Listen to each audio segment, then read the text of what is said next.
You think you know your spouse, right? Shanann thought so too, until the man she loved became the monster who destroyed her family. Frederick, Colorado, 2018. A picturesque town where people left their doors unlocked, where children's laughter filled the summer air, and where neighbors felt like family in this neighborhood. The Watts family seemed like the perfect example of the American dream. Shanann and Chris Watts lived in a beautiful two-story home on Saratoga Trail. To everyone who knew them, they appeared happy, a devoted couple raising two adorable little girls, with another baby on the way. Friends described them as loving, responsible, and successful, but that was the illusion. On the morning of August 13th, 2018, everything changed. Shanann, who was 15 weeks pregnant, vanished. Her two daughters, 4-year-old Bella and 3-year-old Celeste, vanished as well. Within hours, their disappearance would become front-page news. And within days, the facade of the Watts family would shatter into one of the most shocking and horrifying true crime stories in American history. This is the story of Chris Watts, the father who murdered his family. Before the tragedy, Shanann Watts was known as a vibrant, determined woman, born in North Carolina in 1984. She grew up in a loving home but faced her share of struggles. She battled health issues, but she never let them define her. Friends said Shanann was a fighter, someone who made the best of every situation. She met Chris Watts in 2010 through mutual friends on Facebook. At first, Shanann wasn't interested, but Chris persisted. He was quiet, polite, and seemed genuinely caring. Shanann once admitted in a video that she tested him by ignoring him, convinced he would give up. But Chris didn't. He stayed by her side through her illnesses, through her insecurities, and slowly, Shanann fell for him. They married in 2012 and settled in Colorado, where Chris worked as an oil field operator for Anadarko Petroleum, and Shanann joined a health and wellness company called Lavelle. Her role allowed her to work from home while promoting health products on social media. Shanann's Facebook was filled with videos of her children, her husband, and motivational posts about family and success. Their two daughters, Bella and Celeste, were the center of Shanann's world. She recorded their milestones, their birthdays, their silly moments. To anyone scrolling through her profile, the Watts family looked like a storybook picture. Smiling vacations, matching outfits, heartfelt posts about love. But while Shanann projected happiness online, cracks were forming in private. She confided in friends that Chris had grown distant. The once affectionate husband was colder now, distracted and uninterested. Shanann worried that he was pulling away, but she never could have imagined the depths of betrayal that was coming. On August 12, 2018, Shanann returned home from a business trip to Arizona. She had been away for the weekend, working with colleagues, and she was exhausted. Her close friend, Nicole Atkinson, dropped her off at her house around 2 a.m. Shanann had a busy day ahead. She was scheduled for an obstetrician appointment that morning to check on her pregnancy with her third child, a baby boy she and Chris had already named Nico. But Shanann never showed up. By mid-morning, Nicole grew concerned. She texted Shanann. No response. She called. Straight to voicemail. Hours passed. Nicole knew this wasn't like her friend. Shanann was responsible, punctual, and always reachable. Nicole drove to Shanann's house. The front door was locked, but Shanann's car was still parked in the garage. Her purse, her keys, her phone, everything was inside. The girls' car seats were there too. It was as if Shanann and the children had simply disappeared without a trace. Panic set in. Nicole called the police. Officers arrived and began searching the home. Chris was contacted at work and told to return immediately.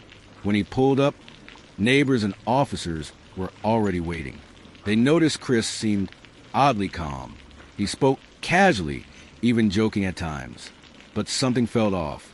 Police body cam footage from that day would later reveal small details. Chris nervously pacing, checking his phone constantly, and showing little urgency as investigators asked him questions. What happened inside the house during the early morning hours of August 13th would soon unravel into one of the darkest crimes Colorado had ever seen. The search for Shanann, Bella, and Celeste intensified quickly. News stations ran live updates. Neighbors passed out flyers. Friends and family pleaded for information. Chris Watts himself appeared on television, standing awkwardly in front of his home, appealing for their safe return.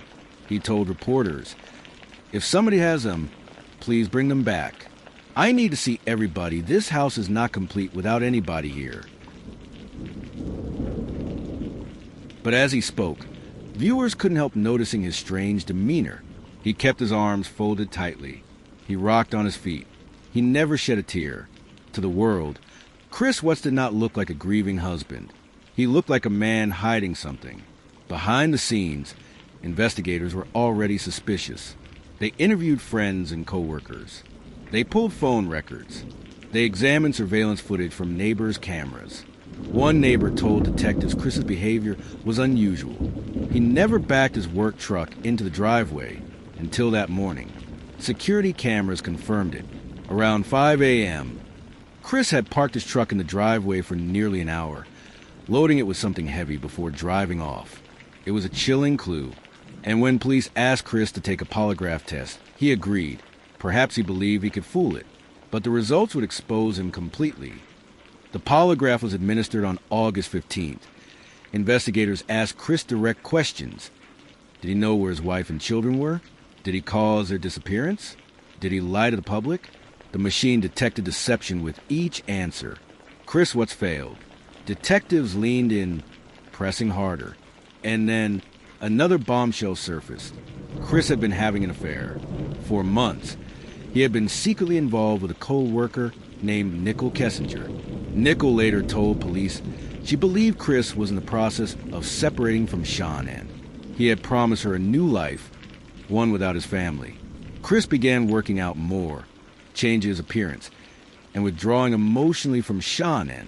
Text messages between Shanann and friends revealed her growing fears.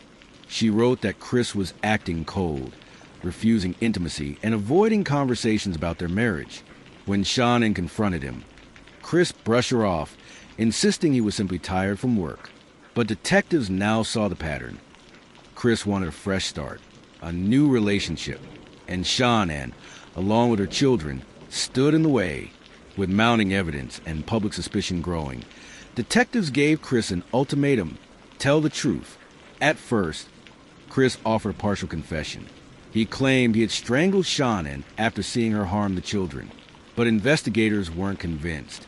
They pushed harder, urging him to be honest. Soon, the horrifying truth came out. Chris admitted to killing Shanann in their bedroom after she returned home that night. He then smothered Bella and Celeste with his own hands. In the early morning hours, while neighbors slept, Chris carried their bodies to his work truck. He drove nearly an hour to a remote oil site owned by Anadarko Petroleum, a place surrounded by fields, dirt roads, and silence. There, he buried Shanann in a shallow grave and placed Bella and Celeste into separate crude oil tanks, hoping their small bodies would never be found. The man who once appeared to be the perfect husband and father had become a murderer, cold, calculated, and unrecognizable. On August 16th, guided by Chris's confession, investigators arrived at the Anadarko oil site. What they found was every parent's worst nightmare. Shanann's body lay in a shallow grave, her life taken before she could meet her unborn son. Just a few feet away, workers opened the heavy hatches of 2 oil tanks. Inside, they discovered the remains of Bella and Celeste, submerged in crude oil. Their small bodies had been hidden in the industrial silence of the Colorado plains. The discovery horrified the nation. How could a father do this to his own children? How could a husband betray the family who trusted him with their lives? Chris Watts was arrested immediately and charged with multiple counts of first-degree murder, as well as unlawful termination of a pregnancy and tampering with a body. The evidence was overwhelming. The public was outraged. Shanann's family, devastated, faced the painful reality that the man they had once welcomed into their lives had destroyed everything they loved. In November 2018, Chris accepted a plea deal to avoid the death penalty. He pled guilty to all charges. In court, Shanann's parents, Frank and Sandy Rzusek, delivered emotional statements, remembering Shanann as a devoted daughter and mother, and Bella and Celeste as bright, loving children whose laughter once filled their lives. The judge sentenced Chris Watts to 5 life sentences without the possibility of parole, plus 48 additional years. He will spend the rest of his life in a maximum security prison in Wisconsin. But for Shanann's family, no sentence could bring back what they lost. The Watts case shocked America because it shattered the illusion of perfection. To neighbors and friends, Chris was a quiet, devoted family man. To the world, Shanann was a mother who lived for her children. Together, they looked like the perfect family.